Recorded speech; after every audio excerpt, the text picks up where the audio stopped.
Assalamualaikum warahmatullahi wabarakatuh.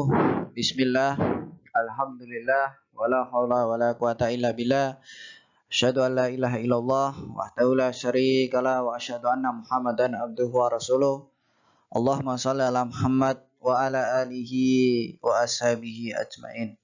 Baik teman-teman yang berbahagia, kami dari kelompok 3 dalam kesempatan kali ini kami yang beranggotakan Hajar Fahmi, Rivaldi Darmawan, Taufik Amrullah, Nita Yuliani, Imelda Puspita, Aziz dan Aziz Ilham Hanafi akan mempresentasikan terkait dengan mengelola institusi pendidikan di masa pandemi.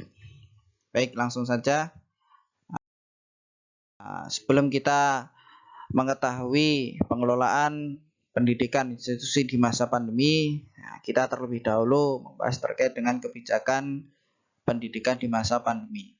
Jadi pembelajaran pandemi itu didasarkan atas beberapa peraturan. Yang pertama, pendidikan jarak jauh merupakan proses belajar mengajar yang dilakukan secara jarak jauh melalui penggunaan berbagai media komunikasi. Terus kemudian yang kedua, pendidikan jarak jauh sebagaimana yang dimaksud pada ayat 1, ya, bertujuan 1. Memberikan layanan pendidikan tinggi kepada kelompok masyarakat yang tidak dapat mengikuti pendidikan secara tatap muka.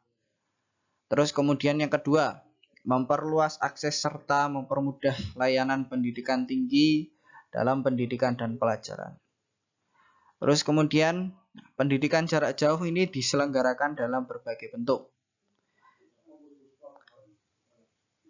Terus kemudian yang keempat, terkait dengan keputusan bersama atau SKB 4 Menteri tentang panduan penyelenggaraan pembelajaran pada tahun ajaran dan tahun akademik baru di masa pandemi, satuan pendidikan yang berada di daerah zona hijau dari penyebaran COVID-19 dapat melakukan pembelajaran secara tatap muka.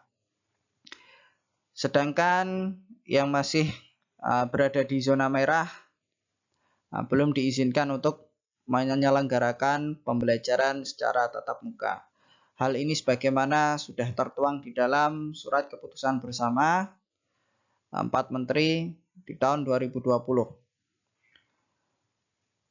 Kemudian untuk yang selanjutnya, apa sih tantangan pembelajaran di masa pandemi? Ya, sebagaimana yang biasa kita ketahui atau yang biasa kita alami ketika pembelajaran pandemi, ada beberapa masalah-masalah yang timbul. Yang pertama, terkait dengan sivitas akademika yang belum terbiasa menggunakan sistem pembelajaran online. Nah, dalam hal ini, lembaga pendidikan, kalaupun itu belum siap melaksanakan pembelajaran online, pasti akan sulit untuk beradaptasi dalam melaksanakan pembelajaran online.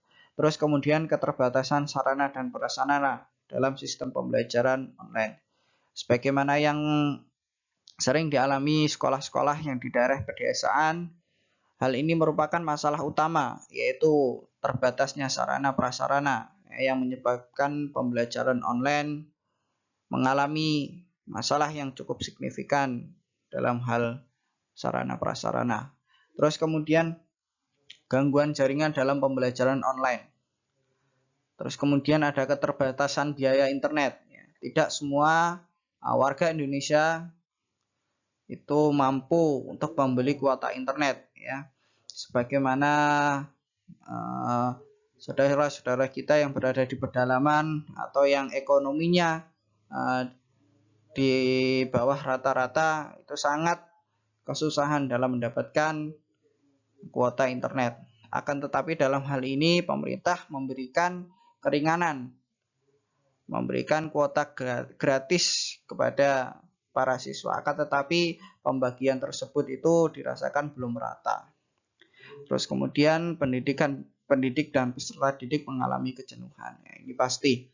Terus kemudian yang terakhir yaitu lemahnya kreativitas pendidik dalam mengelola pembelajaran. Hal ini akan mengakibatkan pembelajaran online menjadi sangat membosankan. Dalam hal ini pendidik dituntut untuk mengelola pembelajaran online dengan sekreativitasnya.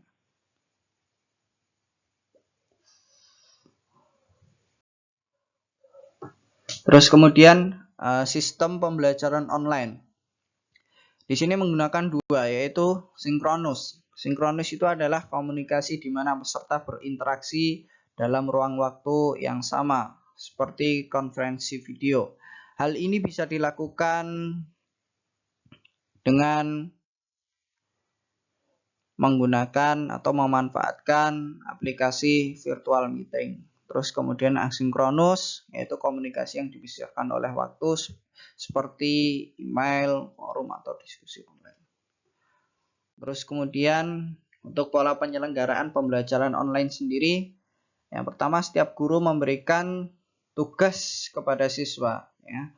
Ada kalanya tugas itu dalam hal ini mengutamakan kesehatan dengan memberikan pesan utama berupa menjaga kebersihan diri, menjaga protokol kesehatan, dan kalau bisa menghindari keluar rumah jika tidak ada keperluan penting. Terus kemudian bisa memanfaatkan menggunakan Google Classroom untuk menerapkan pembelajaran daring yang mendorong siswa untuk belajar aktif. Terus kemudian dalam pola penyelenggaraan ini, pembelajaran online ada kalanya membentuk komunikasi yang interaktif, yaitu dengan memanfaatkan aplikasi-aplikasi virtual meeting seperti Google Meet, Zoom, Microsoft Teams, dan lain sebagainya. Nah, terus kemudian untuk terkait dengan penugasan tersendiri, yaitu bisa menggunakan portofolio dengan mengirimkan lembar materi atau lembar kerja melalui WhatsApp group. Terus kemudian lembar kerja yang diberikan siswa memuat pertanyaan yang produktif, terbuka, atau imajinatif, yaitu siswa diminta untuk berimajinasi secara terbuka, secara meluas. Ya, ini melatih kreativitas para siswa di rumah. Terus kemudian di sini ada pengembangan pembelajaran jarak jauh. Yang pertama, sistem pembelajaran. Sistem pembelajaran yang dilakukan harus memperhatikan protokol kesehatan dalam upaya mencegah penyebaran COVID-19. Maka dalam hal ini untuk menekan angka penyebaran COVID-19, pemerintah belum mengizinkan pembelajaran dibuka secara offline, yaitu pada daerah-daerah yang berdampak zona merah. Terus kemudian pembelajaran daring dan luring yang selamanya masa pandemi diterapkan perlu mempertimbangkan untuk tetap dilanjutkan dengan proses pembelajaran.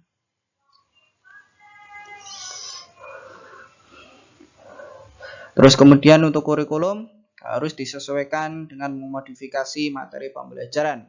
Beban ketuntasan materi dalam kurikulum juga harus dibahas bagaimana dampak perubahan dari sistem pembelajaran.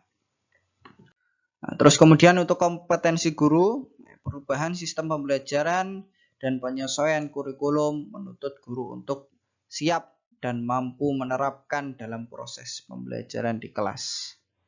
Jadi kompetensi guru ini berisi terkait dengan kreativitas guru, bagaimana seorang guru itu mendesain pembelajaran daring agar pembelajaran itu bersifat tidak membosankan dan mampu mendorong para siswanya untuk memahami suatu materi dengan mudah. Terus kemudian terkait dengan infrastruktur sekolah atau terkait dengan sarana prasarana. Perubahan sistem pembelajaran menuntut setiap sekolah untuk menyiapkan infrastruktur atau sarana pembelajaran yang lebih daripada sebelumnya. Dari infrastruktur yang ada perlu ditambah dengan sarana terkait dengan protokol kesehatan, pembelajaran secara shift, yaitu pembagian dengan waktu, dan pembelajaran daring jika itu diperlukan. Assalamualaikum warahmatullahi wabarakatuh. Saya Zilham akan melanjutkan penjelasan materi yang telah disampaikan dari Mas Rivaldi tadi. Oke, baik.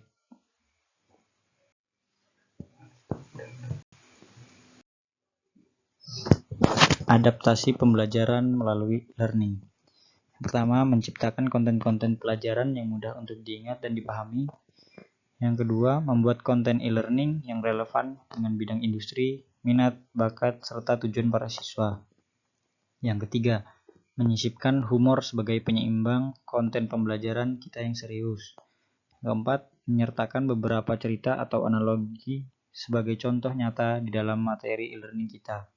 Seseorang akan lebih mudah dalam mengingat dan memahami konten pembelajaran jika disertai dengan contoh-contoh dari konten tersebut.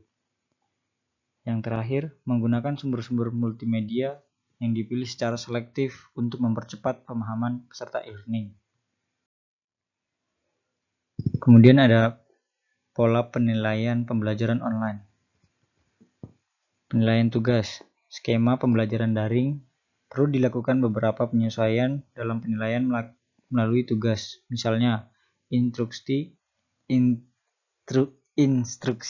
tertulis dengan detail tapi cukup ringkas akan sangat membantu siswa dalam memahami materi.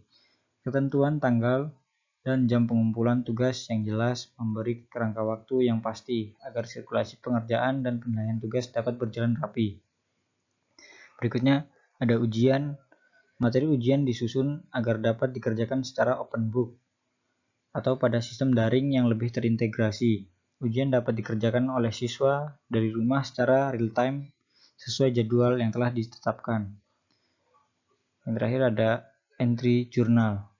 Bila tugas dan ujian berfungsi sebagai sumber evaluasi, entry journal yang dilakukan secara periodik dapat digunakan sebagai sumber asesmen. Entry journal mampu merefleksikan proses pembelajaran sehari-hari secara daring, ketika guru tidak dapat memberikan pengawasan secara langsung.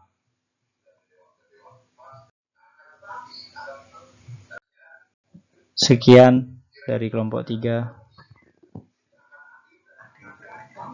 Ada pertanyaan?